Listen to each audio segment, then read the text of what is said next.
So we just got out of Superior Court of Ontario. Judge Lococo just handed down his ruling. It was an oral ruling delivered within 24 hours of final arguments in the injunction hearing against myself, Marineland Animal Defense, and Jane and John Doe. The order, which I have in my hand, is the terms which he has given injunctive relief to Marineland Canada. The first 4 terms are terms which we'd already agreed on in a letter of undertaking with Marineland Canada Incorporated. However, now they become court orders, so disobeying those, I could be found in contempt of court. And these orders are specific to myself. And then he adds 3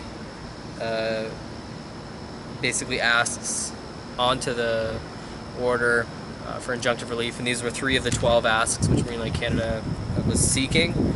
One of them is not interfering or disrupting or hindering or impeding any guest or anyone entering or exiting Marineland, or indicating an intention to enter Marineland, including interfering with the traffic signal system at the entrance and exit to Marineland property.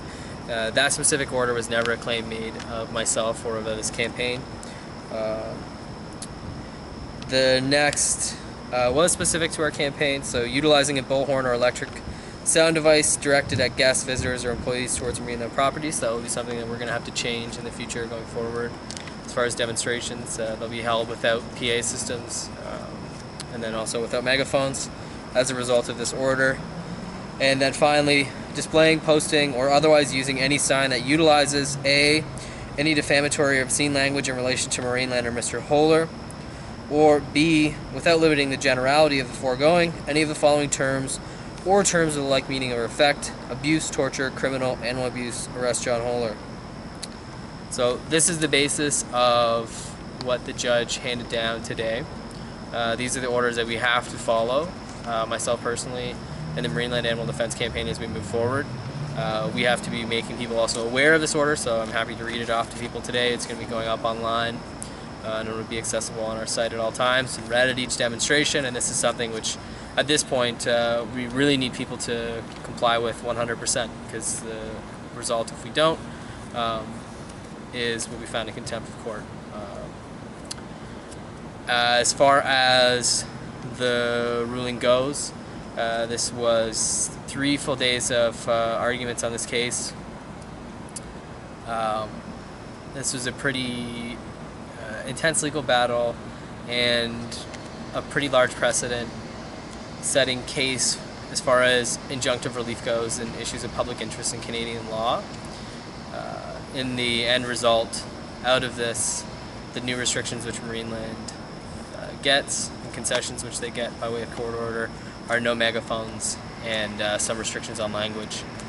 Aside from that, we still have a place to demonstrate. They did not get an injunction granted for 200 meters, which is what they were asking for a buffer around their property, meaning we would be removed from all municipal property within 200 meters of their facility. They were not granted that.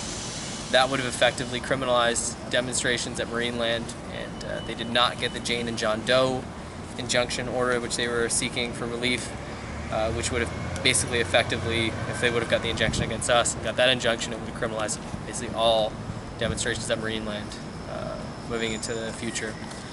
So my reaction is the judge basically found a way to try and protect the rights of Marineland Canada as a business while not infringing on our charter rights, or basically trying to weigh how that infringes on our rights comparable to the economic loss that Marineland Canada is suffering as a result of our advocacy. I am happy to have this over with, although this will most likely never be an issue that's completely out of the legal system, as Marineland has interests of trying to keep it there as long as possible, as often as possible.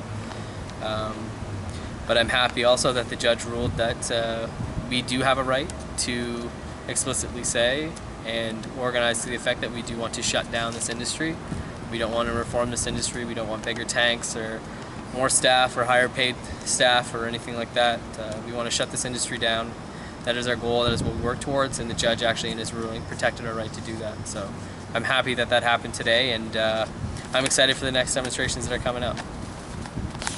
Thank you, Dylan.